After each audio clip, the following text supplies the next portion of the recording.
आइए स्टार्ट करते हैं आज। और आपको क्वेश्चन का जो डाउट है सबसे पहले उसको हम शेयर करते हैं और उस डाउट को क्लियर करने का कोशिश करते हैं फर्स्ट ऑफ ऑल। फिर हम लोग आगे की कॉन्सेप्ट की तरफ बढ़ेंगे।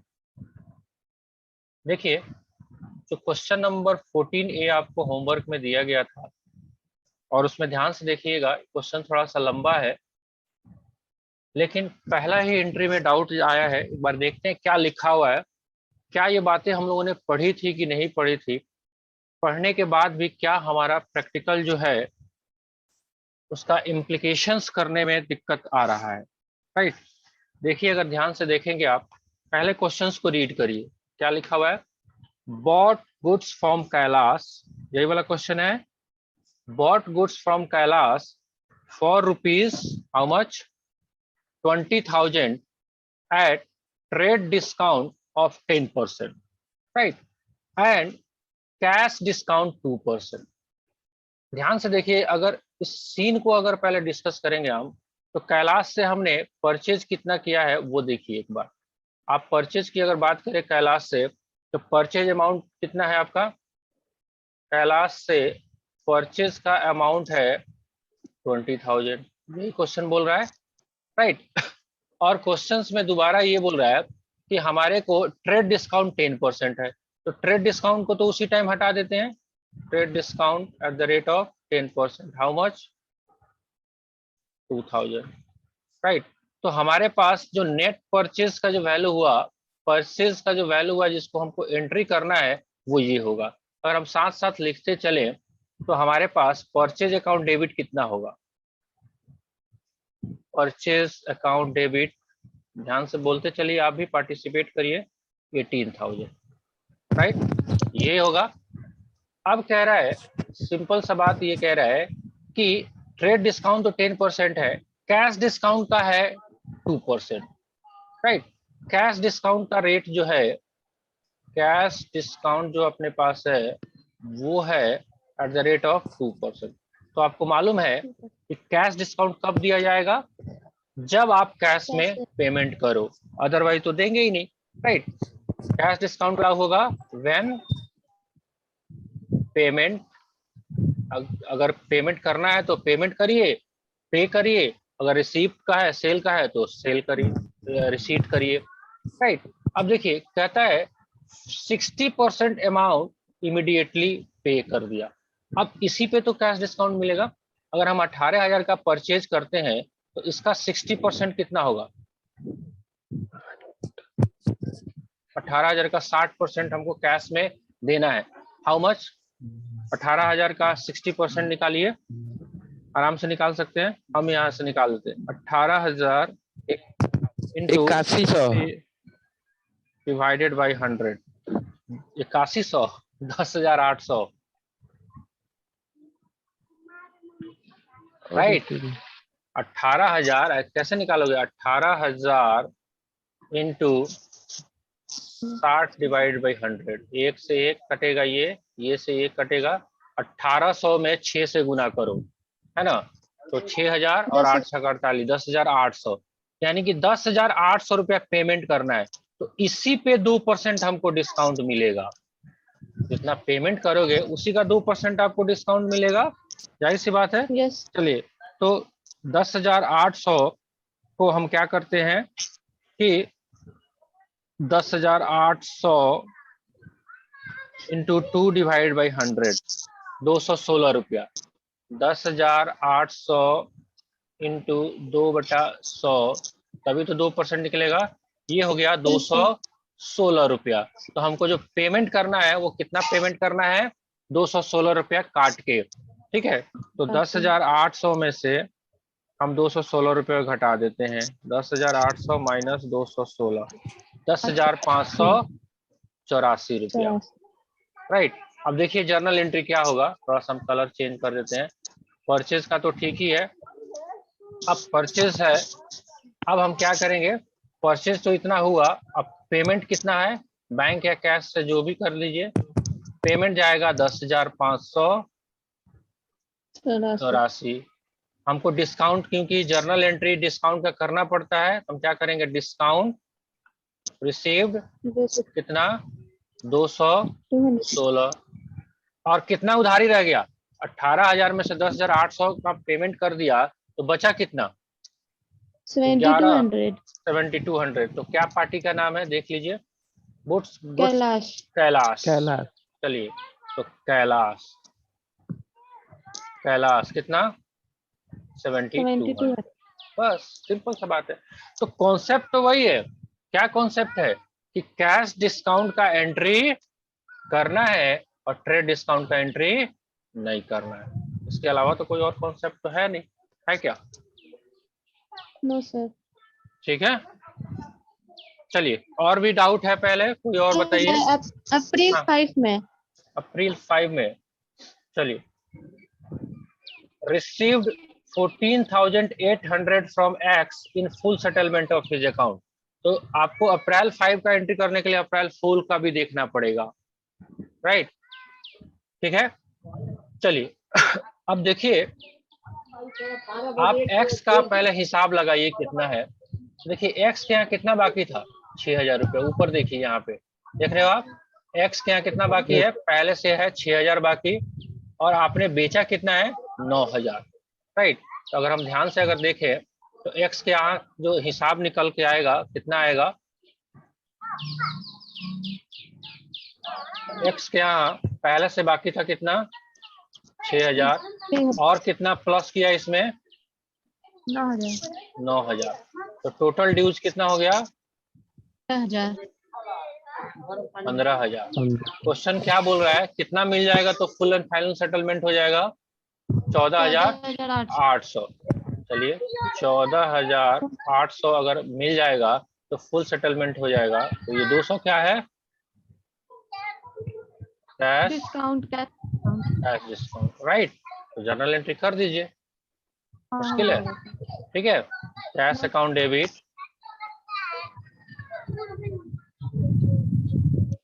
हाँ जी, डिस्काउंट हमने दिया है, डिस्काउंट डेबिट टू एक्स। बहुत शोर हो रहा है आपके साइड से। 200।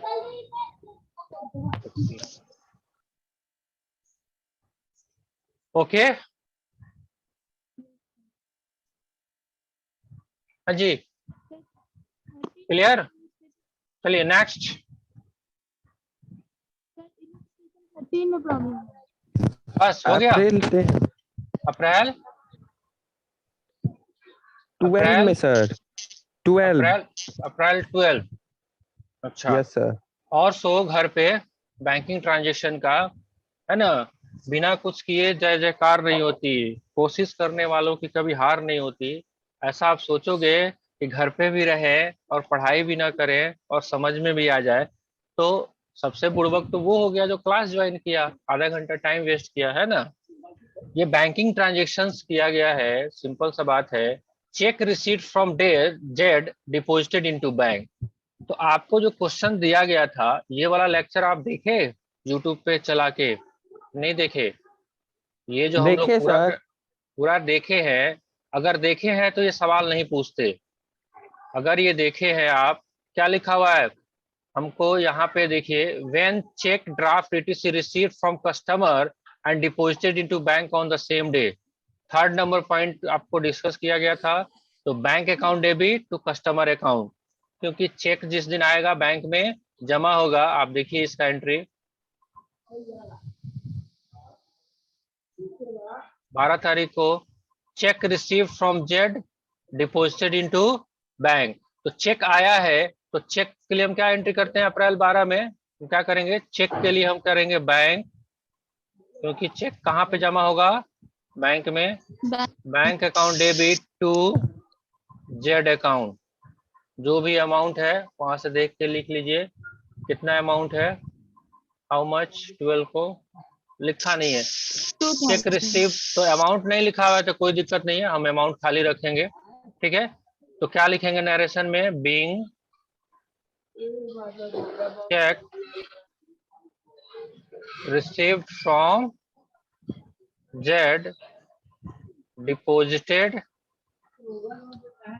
Into bank on same day. ठीक है, deposited into bank same day. हो गया? ठीक है Yes, जी, sir.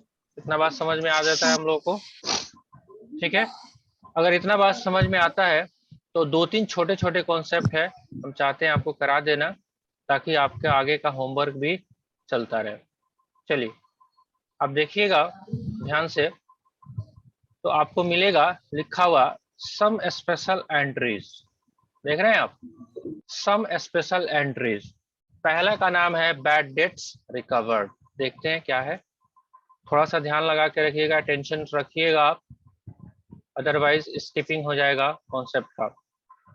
क्या कह रहा है, इससे जस्ट पीछे वाला लेक्चर में हम लोगों ने क्या डिस्कस किया था कि हमने सेल किया, और सेल्स क्या किया था, क्रेडिट पे, उधारी पे हुआ। अब क्रेडिट पे सेल किया तो हमारे पास दो ऑप्शन थे, पेमेंट आ जाना, पेमेंट रिसीव्ड हो जाना, अच्छी बात है, या पेमेंट नॉट रिसीव। राइट, अगर पेमेंट आ जाता था तो अच्छी बात थी, अगर पेमेंट नहीं आया तो हम क्या मानते थे इसको, हम इसको क्या बोल रहे थे, इसका क्या नाम दिए हुए थे Bad day. कि पैसा डूब गया। तो पैसा जैसे ही डूबा तो उसको हम क्या बोल रहे थे, Bad bad dates. Bad debts. Right, bad debts. Right, अगर हम ध्यान से देखें तो सेल का एंट्री क्या कर रहे हैं, अगर एंट्रीज नहीं सारा कुछ पता चल जाएगा आपको। अगर सेल जब हम करते थे, मान लेते हैं बी को ही सेल किया, तो B is account debit to sales. चलिए ठीक है, मान लेते हैं 10,000 का सेल किया। राइट, अगर पेमेंट आ गया तो हम क्या लिखेंगे, पेमेंट अगर आ गया तो क्या जर्नल एंट्री कर रहे थे, अगर पेमेंट आ गया, अगर Payment यहाँ पे है received account. कैश या बैंक जो भी होगा, कैश बैंक, अगर नगद आता है तो नगद, अगर चेक से आता है तो bank Check. Account Bank. Debit, debit to B. Right, कितना, अगर 10,000 का 10,000 ये दे दिया तो हम यही काम कर रहे थे। ठीक है जी, यहां तक तो कोई दिक्कत नहीं था। लेकिन अगर पैसा ये डूब जा रहा था तो हम क्या कर रहे थे, मान लेते हैं कुछ डूबा कुछ नहीं डूबा, जैसे आपने एग्जांपल भी किया था, पार्टली डूब गया। राइट, तो उस केस में हमने क्या किया, जो पिछले एग्जांपल में भी आपने किया था, कैश अकाउंट डेबिट, जैसा कि देखा गया था उसमें 3,000 ही दिया, बाकी 7,000 कर रहे नहीं देंगे, क्या कर लीजिएगा, जाइए जहाँ फरियाना है वहां फरिया लीजिएगा, नहीं देंगे। तो हम नहीं जब देते थे तो हम इसका नाम एक देते थे हम लोग, क्या, बैड डेट्स। राइट, कितना, 7,000 टू बी। अब यहां तक सारी बातें हो चुकी आपकी। अब क्या हुआ, साल बीत गया, 2 साल के बाद, मान लेते हैं 2 साल आपका बीत गया, आफ्टर 2 ईयर बी का जमीर जागा और कहता है, बी आया आपके पास और कह रहा है कि साहब देखिए ना, आपका पैसा हम बचाए थे, है ना, कितना, 7,000 रुपया, मेरा जमीर जाग गया है और जमीर कहता है कि पैसा आपको दे देना चाहिए। आप क्या कहोगे, ना ना, हम एक बार जो पैसा छोड़ दिए वो लेते नहीं है। क्या बिजनेसमैन ऐसा कहेगा, मैं नहीं फेंके sir. हुए नो पैसे नहीं सर, उठाता? ऐसा डायलॉग मारेगा अमिताभ बच्चन वाला, तो अमिताभ बच्चन वाला नो। डायलॉग मारोगे तो अमिताभ बच्चन के पास बहुत पैसा है, तो वो डायलॉग मार सकता है कि मैं आज भी फेंके हुए पैसा नहीं उठाता, मैंने तेरे को छोड़ दिया तो छोड़ दिया। क्या ऐसा कहोगे आप एज ए समझदार बिजनेसमैन? आपके मन में तो क्या होगा, लड्डू फूटेगा। और लड्डू क्या कह रहा है, बाप रे बाप, चलो डूबा हुआ पैसा आया, आज तो मटन चिकन का पार्टी होगा, है ना। तो डूबे हुए पैसे का वापस आना, यही कॉन्सेप्ट जो है ये कहलाता है। अगर आफ्टर 2 ईयर, 2 साल के बाद बी आता है, बी क्या होता है, B comes to us, comes to me and say I want to pay your money, right. अब बी को आपने सामान बेचा था और वो बाद में आके कहता है कि मैं आपको जो पैसा आपका जो मैंने डुबाया था मैं आपको चाहता हूं पे कर देना, तो क्या होगा, हमारे मन में लड्डू फूटेगा। और इसी कॉन्सेप्ट को हम बोलते हैं, तो ये बोलेगा ना कि पैसा पे करेंगे। तो बैड डेट्स जो आपने किया था, क्योंकि आपने किया था पहले बैड डेट्स, अब ये बैड डेट्स क्या हो गया, रिकवर्ड। मन में लड्डू फूट गए। जब ये बैड डेट्स हुआ था तो आपने इसको नुकसान माना था, अब ये बैड डेट्स रिकवर्ड हुआ तो क्या मानोगे आप इसको, इनकम। मानने में कोई दिक्कत है किसी को, कोई दिक्कत आई थिंक नहीं होना चाहिए, राइट। तो अगर हम बात करें तो जैसे ये सारे ट्रांजेक्शन एक दूसरे से इंटरलिंक है, इंटरकनेक्टेड है, तो आप ध्यान से अगर देखोगे तो आपके पास जो पैसा निकल के आ रहा है, पैसा डूबा हुआ पैसा वापस आ गया। अब व्यवसाय में पैसा आ रहा है तो एंट्री तो करना ही पड़ेगा, तो इसी के लिए हम लोग जो जर्नल एंट्री करेंगे उस जर्नल एंट्री को क्या बोलेंगे हम। अब देखिए पैसा आएगा तो कैश में आएगा या बैंक में आएगा, cash account debit to bad debts recovered. देखिए यहाँ पे बी का नाम नहीं लिखेंगे, ध्यान से देखिएगा। यहाँ पे हम, क्योंकि आप जर्नल एंट्री करते हैं तो आप ये सोचते हैं कि डेबिट पार्ट्स कम्स इन, पैसा आ रहा है, देने वाला कौन है, बी है, तो debit the give credit the giver.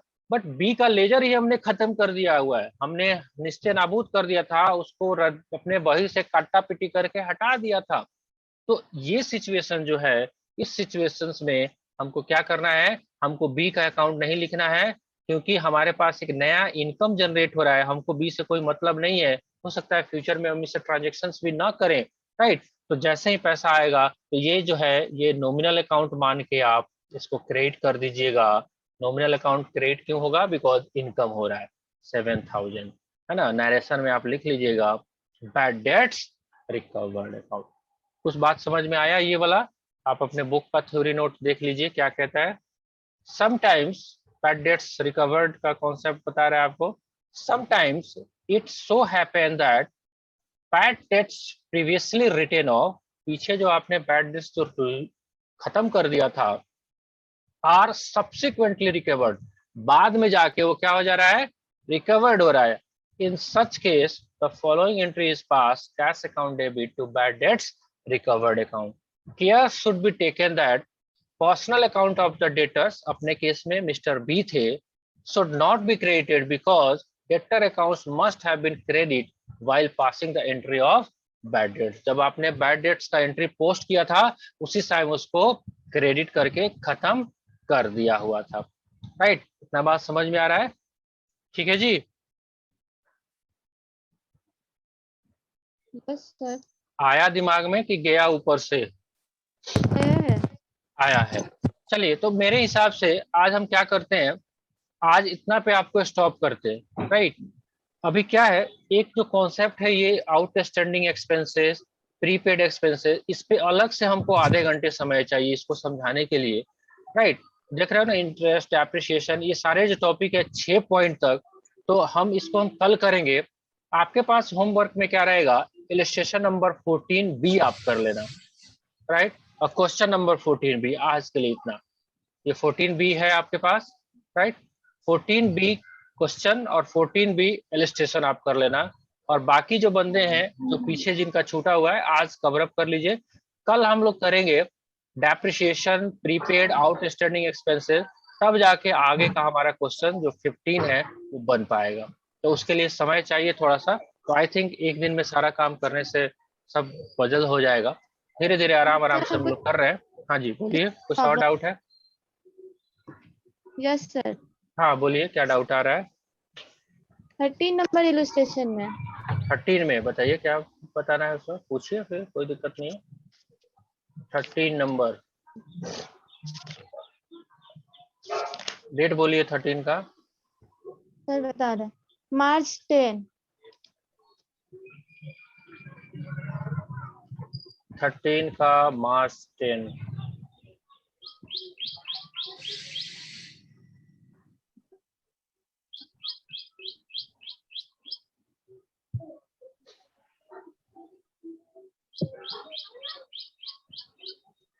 March 10। Withdrawal for private use, bank से आपने पैसा निकाला है पर्सनल काम के लिए, घर का भाजी तरकारी खरीदने के लिए, क्या होना चाहिए बताइए आप ही। बैंक से जब पैसा निकलेगा तो क्या एंट्री करेंगे? पैसा आएगा तो बैंक तो होगा क्रेडिट, ये तो बात मालूम है, यस राइट। और पैसा जो बैंक से निकाला है क्या ऑफिस के काम के लिए या निकाला है दुकान के लिए या घर के लिए? यहाँ पे लिखा हुआ है withdraw for private use 5000, private use के लिए पैसा निकाला है। तो जैसे ही प्राइवेट वर्ड आता है यूज के लिए, हम उसके लिए क्या नाम देते हैं? ड्रॉइंग। अब भी कोई डाउट? हाँ जी, सर। हो गया? सर यहाँ पे कैश अकाउंट क्या? क्या मतलब इस क्वेश्चन में एक ड्रॉइंग अकाउंट होगा और एक कैश अकाउंट नहीं होगा, बैंक अकाउंट होगा। आप सोच के देखिए, आप सीन को क्रिएट करिए। मान लेते हैं, आप सोच के देखिए, ये है प्रोप्राइटर, ये है इनका दुकान, राइट, और ये है बैंक। सीन क्रिएट करिए, राइट। अगर ये प्रोप्राइटर जो है इस दुकान के खाते के पैसे से जाता है, बैंक से पैसा निकालता है, तो कैश क्या दुकान में आएगा या घर में जाएगा? इसके घर पे जाएगा। घर में। बात समझ में आ रही है? तो हम अकाउंटेंट किसके हैं? इस शॉप के, इस दुकान वाले के अकाउंटेंट है। तो यहाँ के पॉइंट है बिकॉज इसके खाते से पैसा निकला है, तो पैसा निकला तो आप ऐसा कर सकते हैं। पहला एक एंट्री ऐसा करो, cash account debit to bank account, ठीक है, पैसा विड्रॉ करने का। फिर drawing account debit to cash account, क्योंकि कैश किया। ऐसा तब होगा जब ये पैसा बैंक से निकल के दुकान में आए और फिर दुकान से फिर आपको दिया जाए। तो देखिए ना, आप डेबिट यहाँ हुआ है और क्रेडिट यहाँ है, तो कट्टी कट्टी खेलते हैं। अगर दो एंट्री को ऊपर डेबिट हुआ है नीचे क्रेडिट हुआ है, तो क्यों अननेसेसरी टाइम पास किया जाए? क्यों ना drawing account debit to bank account कर दिया जाए। आ रही बात समझ में? तो डायरेक्टली आपको पैसा, प्रोप्राइटर गया चेकबुक लेके और बैंक से पैसा निकाला और घर पे जाके सब्जी खरीद के लेके चला गया, तो दुकान में तो कैश आया ही नहीं। बिकॉज जर्नल एंट्री बिजनेस के पॉइंट ऑफ व्यू से करना है और ईच एंड एवरी ट्रांजेक्शन को एंटर्ड करना है, ईच एंड एवरी ट्रांजेक्शन को एंटर करना पड़ता है। तो दुकान में तो कैश आया ही नहीं आया, ठीक है, इसलिए यहाँ पे कैश को डेबिट नहीं किया जा रहा है। सर लेकिन है ना, इसमें डायरेक्ट जर्नल एंट्री को पास करना मतलब दूसरे अकाउंट के लिए नहीं है। नहीं समझे, दोबारा बोलिए। सर इसमें हेडिंग दिया है general entry for the following. हाँ, दूसरे के मतलब कोई अकाउंटेंट दूसरे अकाउंट्स के लिए नहीं कर रहा, मतलब किसी बिजनेसमैन के लिए। नहीं, मैं पहले दिन से आपको बोल रहा हूँ, देखिए ये फिर मिसकंसेप्शन आप मत पालिए। जब भी हम एंट्री कर रहे हैं वो बिजनेसमैन का ही एंट्री कर रहे हैं। अब यहाँ पे नाम नहीं दिया हुआ है तो कोई बात नहीं, वो बिजनेसमैन को खुद से ही अगर आता है, मान लेते हैं आप अपने शॉप का, आप तुलसी हो और तुलसी खुद ही अकाउंट्स जानती है, तो वो अपने व्यापार का बिजनेस अकाउंटिंग कर सकती है। लेकिन इस केस में भी Tulsi is the distinct person from this business.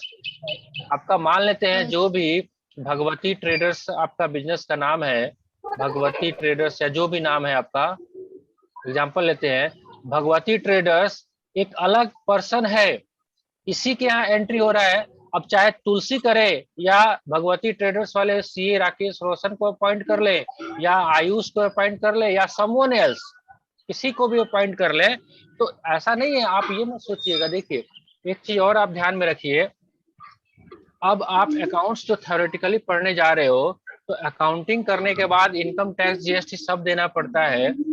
आप ये सोच के देखिए, अभी तक आपके दिमाग में ये कॉन्सेप्ट है, ये आप हो, ध्यान से देखिएगा मैं क्या बात बता रहा हूँ, और ये आपका भाई है, राइट, और ये आपके पापा हैं, और ये आपके मम्मी है, मान लेते 4 लोग हैं आपके घर में, और ये आपका घर है। पापा भी क्या बोलते हैं? ये मेरा घर है, राइट। मम्मी भी क्या बोलती है? ये घर मेरा है। आप भी बोलते हो ये घर मेरा है, भाई भी बोलता है ये घर मेरा है। लेकिन अकाउंटिंग पॉइंट ऑफ व्यू से ये घर किसका है? जिसके नाम पे इसका कागज होगा, मतलब जमीन की रजिस्ट्री किसके नाम पे है, अगर मम्मी के नाम पे है तो मम्मी का घर है, आपका घर नहीं है। तो इनकम टैक्स अकाउंटिंग के पॉइंट ऑफ व्यू से अगर मम्मी के घर में रहने के लिए आपको अगर रेंट देना पड़ता है 100 रुपया, तो अलाउ, इट इज अलाउ। अरे बात समझ में, ये धीरे धीरे आप ग्रेजुअली डेवलप करोगे। तो पहले दिन से बताया जा रहा है कि business is the distinct from the proprietor, proprietor से अलग है। भले ही वो प्रोप्राइटर अपने खुद के खर्चे के लिए पैसा विड्रॉ कर रहा है, तो वो पैसा अगर व्यापार में आ रहा है, यहाँ से मैंने बताया ना आपको, बैंक से पैसा निकल के अगर यहाँ पे आ रहा है तो ही आपका यहाँ पे कैश का एंट्री होगा। अदरवाइज डायरेक्ट अगर जा रहा है तो वो ड्रॉइंग ही ट्रीट किया जाएगा। तो यहाँ पे हिडन वर्ड है, अगर नहीं भी बोलता है pass the entry for the following, तो सीधे सीधे अगर बात कर रहा है तो फॉलोइंग, तो इसका मतलब यहाँ पे कोई ना कोई बिजनेस है, राइट। और प्राइवेट यूज के लिए निकाल रहा है तो प्रोप्राइटर पर्सनल यूज के लिए निकाल रहा है। आ रही बात समझ में? तो नहीं भी कहता है, बिजनेस का नाम भी नहीं दिया है, ये सब एकेडमिक लाइफ में मिलेगा ना, क्या प्रैक्टिकल लाइफ में आपको मिलेगा कि दुकान है और नाम ही नहीं है, प्रोप्राइटर है उसका नाम ही नहीं है? ऐसा पॉसिबल है? बिल्कुल नहीं। तो कुछ चीजें आपको प्रैक्टिकल पॉइंट ऑफ व्यू से सोचना पड़ता है, कुछ चीजें एकेडमिक पॉइंट ऑफ व्यू से सोचना पड़ता है। आप थोड़ा सा और सीन क्रिएट करके देखिए ना, आप होमवर्क कर रहे हो घर पे, आपको पका पकाया 4-5 एंट्री मिल जाता है, pass the following journal entry. आप प्रैक्टिकल अपने दुकान का ही सीन क्रिएट करके देखो ना, अगर एंट्री करने बैठे, आप सेल का एंट्री क्या कर रहे हो, यही कर रहे हो ना, cash account debit to sales account, cash account debit to sales account. थोड़ा सा और हम आपको सीन क्रिएट कर देते हैं, cash account debit to sales account, ये एंट्री करना है। मान लेते 1000 का सामान बिका, आपके किराने की दुकान है, आप इमेजिन करके देखिए पूरे दिन भर में कितने ग्राहक आते होंगे, पूरे दिन भर में कितने ग्राहक आते होंगे। अंकल आधा किलो चीनी दे दो, चीनी दिया आपने, 20 रुपया लिया, cash account debit to sales account 20 rupee. Uncle Lux साबुन दे दो, या cash account debit to sales account 20 रुपया। अंकल कुरकुरे दे दो, cash account debit to sales. जिंदगी खराब हो जाएगा, पर डे में ट्रांजेक्शन्स इतने हो जाएंगे हेवी। एक बिजनेस में ऑलमोस्ट लगभग अगर किराने की शॉप है तो आपके पास 200 ग्राहक आते हैं, भैया 200 बार एंट्री करना पड़ेगा आपको, राइट। जर्नलिटी आप थ्योरेटिकली पढ़ रहे हैं, आपको तो एक ही एंट्री दिया गया सेल करने के लिए, दूसरा तो दिया ही नहीं गया। लेकिन क्या प्रैक्टिकल इसका भी सॉल्यूशन है? देखेंगे आगे चल के, हम लोग को चैप्टर पढ़ना है, कैश बुक, सेल्स बुक, सब। हाँ, सब इस सब का सॉल्यूशन है, नहीं तो जिंदगी खराब हो जाएगा। एक अकाउंटेंट को फुल टाइम रखना पड़ेगा कि cash account debit to sales account, cash account debit to sales account, वो करते करते तंग हो जाएगा। वो बोलेगा भाई साहब अपना नौकरी रखो, हम चलते हैं घर पे, क्या cash account debit to sales account, cash account debit. तो उसके लिए भी रेमेडी है, प्री प्रिंटेड रजिस्टर आता है मार्केट में, आप अमाउंट लिखते चलिए। या और भी प्रैक्टिकल अप्रोच है, बट वो practical approach is not applicable to the academic life. आप एग्जाम में वो नहीं लिख सकते। सिंपल सा बात है, हम लोग क्या करते हैं, अगर ध्यान से आप सोचिएगा, तो अगर एक किराने की शॉप है तो हम लोग क्या करते होंगे पूरे दिन का एंट्री करने के लिए? क्या 200 एंट्री करते होंगे हम लोग? नहीं, हम प्रोफेशनल भी है, हमारे पास अकाउंटिंग के लिए भी वर्क आते हैं, तो क्या हम 200 एंट्री करते होंगे अपने बुक्स में? ऑब्वियसली नहीं। हम क्या करते हैं, इसका भी एक शॉर्टकट है, तो शॉर्टकट के लिए पहले लॉन्ग कट करना पड़ेगा। पहले आपको ये मालूम होना चाहिए सही क्या है, फिर जाके जुगाड़ वाला काम लगाएंगे। तो जुगाड़ में हम लोग क्या करते हैं, सुबह गल्ले में अगर 100 रुपया पड़ा हुआ था और शाम में देखते हैं कि हमारे गल्ले में 1,01,00,000 रुपया पड़ा हुआ है, तो हम क्या मानेंगे, 1,00,000 रुपया सेल है, तो सिंपल सा एक एंट्री मारते हैं, cash account debit to sales account 1,00,000, हो गया बात खत्म। जुगाड़ तो सबका है ना, लेकिन अभी आप थ्योरेटिकल चीज पढ़ रहे हो, तो आपको जो चीजें सही है वही बातें बताई जाएगी। हाँ बोलो। 12 नंबर सर इसका, अप्रैल 12 13 का 12 सेम Yes, सेम sir. वही बात है, withdrawal from bank for private use, हो गया बात खत्म। इसमें भी वही अकाउंट होगा? सेम टू सेम, यहाँ पे बैंक लिखा और वहां पे बैंक नहीं लिखा। ठीक है सर। ठीक है,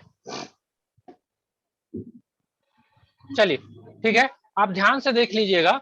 देखिए अगर आप थोड़ा सा और मैं हिंट कर देना चाहता हूं, अगर आप यहाँ पे ये मानते हो विड्रॉल फॉर प्राइवेट यूज, अगर आप ये मानते हो कि दुकान के गल्ले से निकाला तो कैश, प्रैक्टिकल लाइफ में ये सीन नहीं रहेगा, आपको क्लियर कट मालूम रहेगा कि आपको पैसे कहाँ से निकल रहे हैं।